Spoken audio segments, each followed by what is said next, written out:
a mais um Semana que Acaba, Semana que Começa.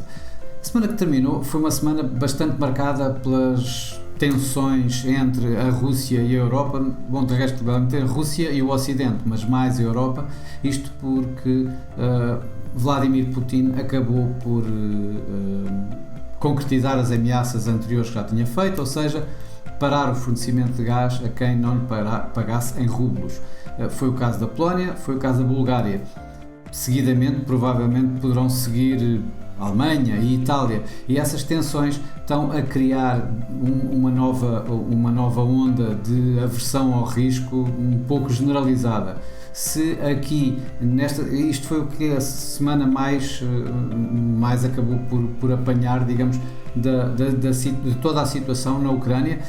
Obviamente que a parte humanitária, a guerra em si violenta que se está a combater, em que o Donbass está constantemente a ser bombardeado, a situação em Mariupol, tudo isso, que obviamente que também continua a preocupar também os mercados, não só nós a nível pessoal, mas também os mercados. Mas de qualquer das formas a situação energética foi a que mais se fez sentir, nomeadamente com os preços do gás natural a subir, os preços do petróleo a voltarem a aumentar, isto independentemente de a situação de Covid na China manter confinamentos e que está a preocupar, digamos, os mercados em geral também para uma falta de crescimento económico por essa parte, pela parte da Ásia, o que poderá aqui assim ainda contribuir para um pouco mais de aversão ao risco. A contribuir também com isto as próprias apresentações de resultados das empresas, que nem têm sido assim tão más quanto isso, mas pontualmente empresas-chave, desta vez foi, por exemplo, esta semana a Amazon, que dá uma orientação futura um pouco, para dizer o melhor, mais negra, acabou também por pressionar ainda mais os mercados, obviamente mais o mercado norte-americano. Por outro lado, a inflação a subir continuamente está a preocupar também os investidores via bancos centrais. Enquanto há bancos centrais que não se estão a preocupar muito com isso, é a questão do Banco do Japão, que inclusive esta semana manteve a sua política facilitista, até aumentou de alguma forma ao colocar-se a comprar obrigações do Tesouro a 10 anos, o montante que fosse necessário, desde que haja para venda, para manter a taxa de juros dos 10 anos a 0,25, e obviamente manteve a taxa de curto prazo em menos 10, em menos 0,10%. Já o Banco Central Sueco, o Riksbank, teve uma volta de 180 graus e depois de ainda há muito pouco tempo ter referido que só subiria taxas no final de 2024, surpreendentemente nesta reunião da semana que passou subiu 0,25% na sua taxa de juros, exatamente apontando para a situação de uma inflação em flecha. Tendo em consideração que estes eram os dois mais, nomeadamente o Banco da Suécia, também mais dovish de todo o cenário dos bancos centrais, isso também foi preocupante para os mercados que começam a ver o que é que irá acontecer, nomeadamente esta semana que vai entrar na Reserva Federal dos Estados Unidos.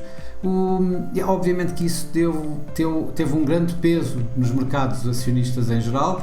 Como podemos ver, o mês de abril foi um mês de perdas na generalidade, foi um mês em que, a subir alguma coisa, tivemos a volatilidade, o VIX neste caso, e todos os mercados tiveram fortes perdas. Obviamente que com mais perdas foram os mercados norte-americanos, em que tiveram perdas bastante acentuadas. Na semana, depois de alguma recuperação, acabaram em média por acabar à volta entre os 3% e os 4%, só abaixo dos 3% tivemos o Dow Jones, mas o Nasdaq ultrapassou os 4% de perda no último dia. Na semana andaram à volta dos 3% de perda. No entanto, por exemplo, o Nasdaq caiu 13,5% este mês de abril. É o pior mês desde a crise financeira de 2008. O S&P 500, o Standard & Poor's 500, este ano já cai 13,3%, em termos de 4 meses, em termos de um período de 4 meses, estes 13,3% de queda equivalem à maior queda desde 1939. Começa a ser obra. E, portanto, obviamente que estes sinais que têm vindo ao mercado têm acabado por colocar pressão sobre os mercados acionistas desta forma. No mercado cambial, o dólar foi rei, ou seja, numa situação de aversão ao risco, obviamente que há uma corrida às divisas emergentes, às divisas tidas como de porto seguro, em que o dólar continua a ser rei, principalmente quando temos um Banco Central bastante agressivo a fazer subir taxas de juros. O índice do dólar está em máximos de quase 20 anos, chegou quase aos 104. O euro-dólar fez um novo mínimo este ano, passou o mínimo de 2020 e está a negociar a níveis de quase mínimos de 2017, abaixo de 1,05, aliás a 1,05, terminou acima de 1,05, mas chegou abaixo de 1,05 no mínimo deste mês. O dólar-iene, obviamente que ainda por cima depois da reunião do Banco do Japão ter feito o que fez em termos de aumentar quase a liquidez do próprio mercado, acaba ainda por fazer duas coisas, ou seja, se já há uma valorização do dólar, há uma desvalorização do iene e obviamente que o dólar-iene está também em máximos de 20 anos. A Libra, exatamente a mesma coisa, ainda por cima a Libra também está um pouco pressionada com um Banco Central que estava bastante agressivo, mas que recuou. Por outro lado tem o dólar do outro lado e, portanto, estamos aqui a falar da Libra-dólar, que voltou este mês também abaixo de 1,25 pela primeira vez nos últimos anos. A semana que vai começar agora, obviamente que vamos continuar com as tensões vindas da Ucrânia, o escalar da guerra vai continuar a colocar o sentimento dos investidores bastante fragilizado e ainda mais fragilizado pela ameaça constante da situação do gás natural, do corte de gás natural. Esse corte de gás natural provavelmente aqui assim vai fazer com que vai haver uma reunião dos ministros da União Europeia já esta segunda-feira para discutir sobre novas sanções à Rússia e provavelmente já se pensa bastante de que irá sair daí um embargo ao petróleo russo. É mais fácil fazer um embargo ao petróleo do que um embargo ao gás natural, até porque o gás natural é bastante regional,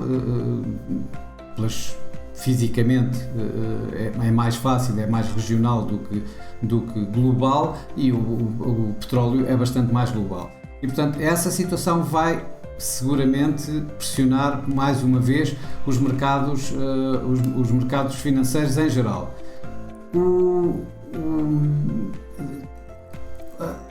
Vamos ter também ainda o Non-Farm Payrolls, digamos o dado económico desta semana. É sempre bastante importante, é sempre um dado bastante visto e que por norma tem bastante impacto no mercado. No entanto, esta semana perde um pouco esse impacto na medida em que ele sai 2 dias depois da reunião do Banco Central norte-americano, do Fed. E é aqui que, digamos, é o evento da semana, provavelmente talvez até o evento do mês que está a entrar agora. É a reunião do Banco Central norte-americano, do Fed, da Reserva Federal dos Estados Unidos. Depois de tudo o que foi dito, está bastante espelhado que não deveremos ter outra coisa que não seja 50 pontos base na subida de taxa de juros, ou seja, de subir do intervalo de 0,25 a 0,50 dos Fed Funds para 0,75 a 1%. O mercado está completamente a assumir isso. Qualquer coisa que saia disto, aliás, eu diria mais, se isto acontecer desta forma apenas, eu creio que poderá haver aqui alguma recuperação de alguns pares cambiais, nomeadamente, sei lá, por exemplo, o euro-dólar é capaz de recuar um pouco, ou seja, porque já está bastante descontado esta valorização do dólar nos últimos tempos. Poderemos ter aqui assim a situação do buy on rumor, sell on fact em termos de dólar. Em termos do euro-dólar obviamente será o inverso, e por isso poderemos ter aqui assim algum recuo destes avanços do dólar ultimamente. O mercado vai estar atento a mais outras coisas, ou seja, não vai ser só os 50 pontos. O mercado vai estar bastante atento também se vão pôr em marcha ou não, já em julho, a contração do balanço do Banco Central, retirando cerca de 95 mil milhões de dólares de liquidez por mês. Se confirmar isso, também está mais ou menos naquilo que o mercado tem vindo a descontar, e portanto não me parece que seja um indicador ou uma situação de que vai impulsionar de alguma forma o trading em geral. Tudo o que saia daqui, aí sim, ou seja, vamos imaginar que o Fed não procede na continuidade, no reiterar desta situação, aí poderemos ter um recuo nos avanços do dólar, por exemplo. Por outro lado, o mercado também vai estar bastante atento à comunicação que se segue a seguir à reunião da Reserva Federal, tentando ver alguma indicação futura sobre taxas. Já se falou em aumentos de 75 pontos base, já se falou em vários aumentos de 50 pontos base, e eu creio que é isso que o mercado está um pouco também à espera, ou seja, se o Sr. Jerome Powell, a seguir à reunião, irá na sua comunicação com a imprensa, e provavelmente ser-lhe-á perguntado nas perguntas e respostas da conferência de imprensa, se vai haver mais aumentos de taxa de juros de 50 pontos base para o futuro ou não, ou se este é apenas um e não mais, ou se inclusive poderão vir 75 pontos base. Obviamente que a resposta a todas estas questões vai ter uma importância predominante na situação do dólar, nomeadamente do euro-dólar, e qualquer indicação de que possam continuar a existir mais subidas de 50 pontos base nos próximos meses, e pior ainda, se ele abrir a hipótese de haver uma subida de 0,75, claramente o dólar irá continuar a ganhar, o euro-dólar continuará a cair, obviamente, o dólar-iene continuará a subir, ou seja, de uma forma geral, as tendências que têm vindo a decorrer neste último mês ir-se-ão manter exatamente como estão. Obviamente, se por outro lado o Sr. Jerome Powell indicar que